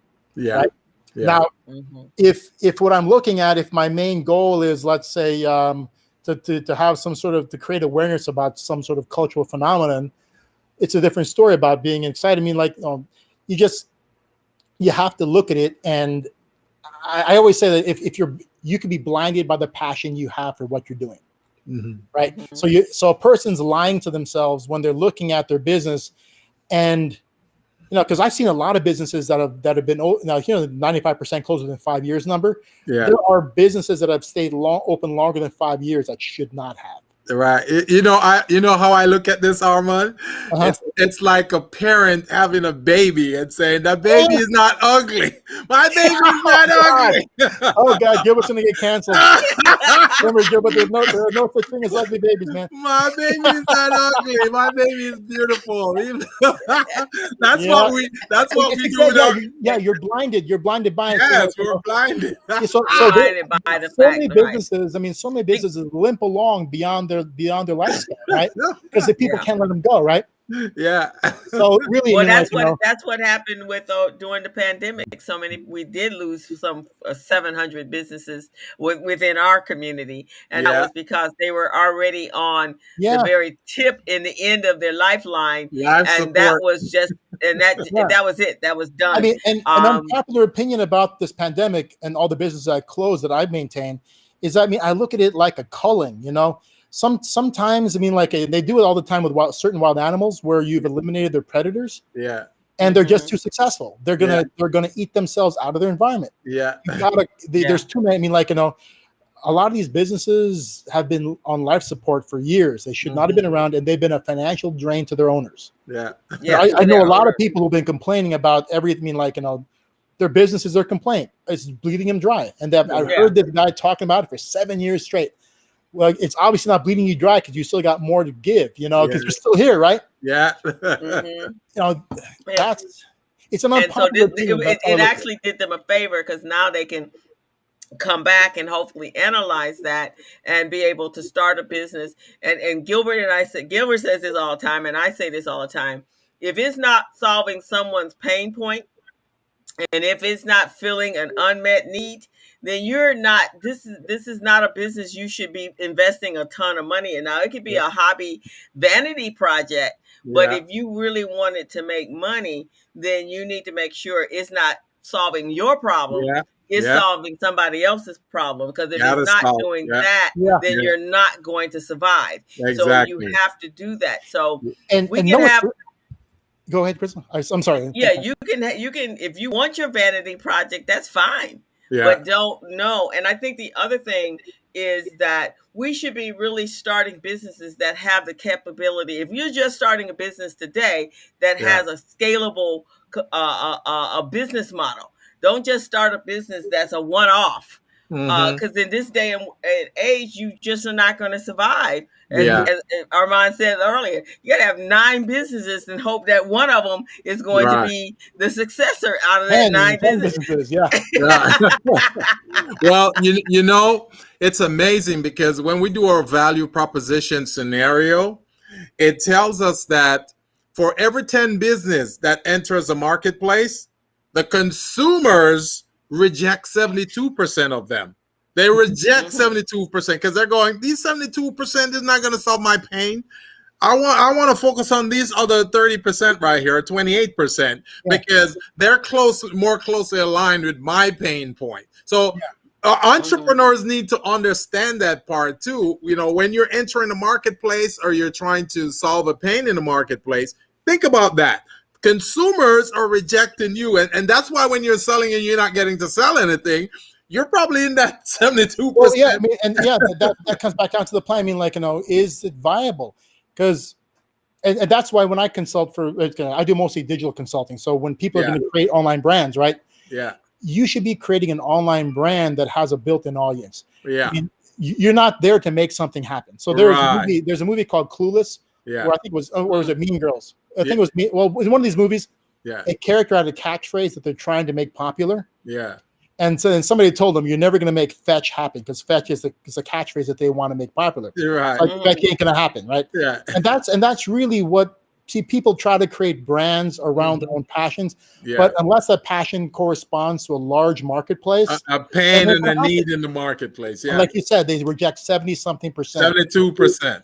Because nobody cares about what they're doing. Exactly. Right? Exactly. So if you're going to create an online, like, let's say, for example, so there's a company called AIC. Wait, no, wait. Yeah, I think it's AI. It's a company that owns a lot of digital brands. Okay, right. I think it's AIC. Yeah. And one of the products they own is a group of sites called the Spruce. Mm-hmm. Right. They have had they've been around for about 15 quarters already. Yeah. And believe it or not, they've had 15 quarters of consecutive double-digit growth. Wow. So from day one, they've had double-digit revenue growth for 15 consecutive, every quarter. They've doubled the previous quarter. Yeah. Okay. And the reason why they can do that is everything that they publish content about are topics that have proven audiences. They spent, and they come back to the business plan. They spent a buttload of time figuring out what the market wanted before they even wrote word one. They're satisfying a pain in the marketplace. You got to satisfy the pain in the marketplace. And if you're and not, the funny part is, it's like you have to realize that, okay, people make fun of the Kardashians. Yeah. Okay? Yeah. People make fun of them all the time, but you have to realize the reason why they're making so much money is what they're putting out there has value to somebody. That's right. Satisfying a pain. Yeah. Even the former president satisfied the folks. The big way. You're like, he understood what the market wanted, and that's the thing. And Amy said, well, since Gilbert helped me with my business model and my business plan last year, that means you guys are going to review my business plan, right? Yeah, I mean, like, I haven't reviewed a plan in a while. I mean, the funny part is that I love reviewing plans, but you know how often I see one? Yeah. Like, almost never. Right. So, Amy, yes, we'll review the plan because you got a head start. Because Gilbert helped you with your business model, so you're on the right track, baby. and I trust my business partner, so you probably are all good, Amy. And I review business plans. I bulks of them every year, so with my kids. So we have been on for 2 hours today. This is the longest show we've had. The business, really? Right? Yeah, today. What's the normal duration of these things? An hour. It's supposed to be an hour. Are you it's going to be an hour? Yeah. An hour and a half. We've been droning. I mean, I've been droning on for quite a while. No, it's great. We're getting good feedback from our audience. Good questions from Amy and Elizabeth, Veronica. So this is good. Yeah, it was a great show. I'm going to actually boost this show because I think it was excellent. It has a lot of value to it. Yes. So, yeah, you can do bits and pieces of this show, Crystal. Yeah, bits and pieces. And Armand, it was fantastic that you popped in. Yeah, I'm glad to finally hop on here. You are a great special guest, man. that we never planned for. The last time I was on, it was a live show. We were in the studio. Right. Yes, I remember. He was spontaneous, but he's good. Because Armand has enjoyed being here. That's how you know true professionals, man. You throw them in a situation, they function. Right. Highly. And Armand has been in various industries over the years. And so he's seen from all sides of it, from the lending. He was in the lending industry. He owned a restaurant. He's part of the whole, he does marketing and now the digital platform, digital entrepreneurship. So he has seen it. And when we did the year program, the digital entrepreneur program we did with the Urban League, we had over probably 70, 80 people that came through that program. Mm-hmm. So we got to see some great research on the responses. And it's so funny, Armand, because so many of those people that were in our in that course, that year-long course, they're all saying, we should have listened to you guys. We'd already be making money. Yeah, you would have, because you would have had a whole year that you already had your platform set up, your blog, and you would have just been writing. You just would have been spitting out content doing this that whole year. Oh, I mean, it's never. I mean, in the digital world, it's never too late. Remember, the digital world right now, people are asking me like, is it too late to get in? Am I missing the boat? It is the Wild West right now out there. It's still the beginning of things. I mean, exactly. We have a long way to go before we've reached saturation point. Armand, what's your phone number, Armand? Amy's asking how to get a hold. She said, how do we get a hold of your fabulous guest speaker today? Okay, so if you want to email me, Crystal can put my email there. It's A as in Apple, P as in, AP Santos at diginetcorp.com. That's we just lost Crystal somehow. So Diginet, D-I-G-E, Digital Entrepreneurship Network. Okay. DigiNet. DiginetCorp.com. So AP Santos at diginetcorp.com. Can I chat here? Oh, no, I can't. Yeah, go ahead. Yeah. How do I do that? What are you doing? You want to talk? I mean to do a. There we go. Just go to where it says private chat. Just go to private chat. I'll go ahead and put my email address up there. So I put it right here, and I sent it, but you can go ahead and put it too, just in case. Let me know if it's correct right there. Is that correct? That is correct. Oh, there we go. That's my email address. If you want to text me, I do text. And that is 562-457-8008. 562-457-8008. All right, perfect. I will put that in the chat. And Armand, you were phenomenal, man. This was a great surprise. Yeah, this was a great surprise, man. Because you get to talk to us about my app also. So yeah, you had some concept yourself in the beginning too. I'm gonna reach out to you about my app, okay? Because we're ready to roll now. We're ready to roll. Because now that we got that burden off our neck, we can make this thing happen. Yeah, so 2021, 2022, I plan on being real busy with a lot of different projects. I've been taking some. I mean, I've still been doing some solid work, but I've ventured off into some me time, which is good. Because we all have to have some me time, right? Gotta have some me time. Yeah, me time is important. Been squeezing in some me time, but I plan on running more efficiently for the rest of this year and the next and next year and the year after, so I can have my me time and expand at the same time. Yes. Perfect. Awesome. Well, thank you so much, Armand, for taking me up today. We're going to actually have you come back on and tell people how they actually should go about creating an app as a marketing tool for their business, and also some other digital entrepreneur project, because we're going to be launching that soon. So we can have you come back on. That'll be a scheduled, guys. But I like these. I like these impromptus. Yeah, Crystal and I, we thrive on this. That's why we call it classes in session, because when we get a roll on this, man, we just take it and run with it. We got people like Amy and Veronica and others in calling us and asking us questions. Now that I know it's called classes, Crystal knows my penchant for costumes. If I do one of these next time, I'm gonna come in like some sort of tweed jacket. I'll have some glasses and a pipe, I'll be like, the professor. Maybe we go the Hogwarts route and have a wand. So something weird. There you go. Yeah, we do 2 classes sessions a month, and then we have guests on the other days, because I think being able to get the consult of our expertise and our surprise guest expertise. This would cost folks a lot of money. There's a surprise guest. I'll talk about him later on. He's someone I know through one of the people who works with me a lot. He is a street entrepreneur. The funny thing is, I've known this guy for a while, but so I saw his operation over at the Juneteenth festival, or the Juneteenth commemoration, and I didn't realize that he was running such a big op. It's funny, so he's flying totally under the radar. He's doing everything he's got a plan going, but he's taking advantage. He's very, very, very flexible in how he does stuff. Right. And I'll talk to him about being on. So that would be great. I wanted to tell his own story, but it'll be surprising. I would love it. Because I showed up. He had like let's have 4 booths in a row. He was awesome. Yeah. Go ahead, Crystal. Can you hear us? Oh, she's gone. She's back.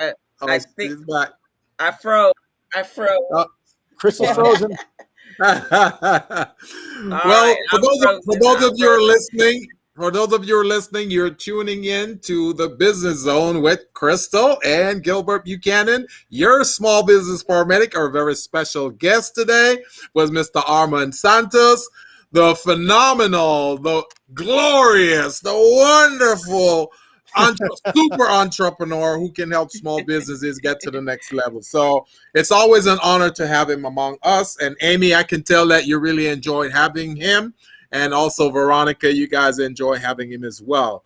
Crystal, you have anything you want to share before we go? I'm frozen. Uh-oh, you're frozen. I'm frozen. So if you want, we can hear you though. We can hear you though. Oh, so take us on out, Gilbert. Okay. So we're on every Friday from 3 to 4 on the Business Zone. You can go to YouTube and subscribe, or you can go to Facebook as well, and you can connect with us there. So just remember, this is a very special show. It's on to help your small business to advance, become business ready, contract ready, bank loan ready with the advice that we provide you. So with that being said, subscribe to our YouTube. Subscribe to our YouTube channel at the Business Zone with Crystal and Gilbert, and come out next Friday because we are celebrating our 5-year anniversary of being on the air. So we want you guys to come by and say hello to us, and we will see you next week.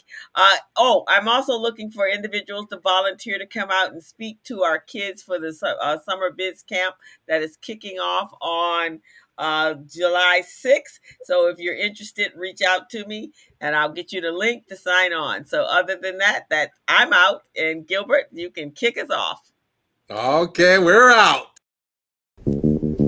As a small biz pro, I saw we roll, using procurement, program and control. As a small biz pro, I saw we grow, using procurement, program and control. I'm a businessman, yes, I'm an entrepreneur.